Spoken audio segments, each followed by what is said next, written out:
Assalamu alaikum guys, today I'm sharing egg fried brown rice. ये Chinese recipe हमने healthy option के लिए choose करी है. Note the ingredients.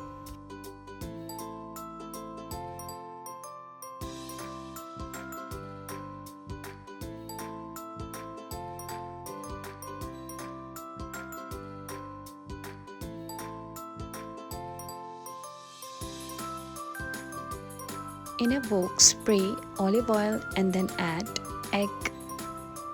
अब इसको अच्छी तरीके से मिक्स कर हम इसके अंदर सारी अपनी वेजिटेबल्स को ऐड कर देंगे. Then add salt, chicken powder और अब इसको थोड़ी देर के लिए कवर कर देंगे for 2 to 3 minutes on low flame. Then add boiled. ये हमने बॉइल्ड करे हुए हैं brown rice.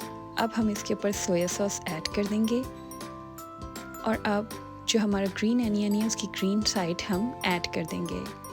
Cover and simmer on low flame for 10 minutes, then serve.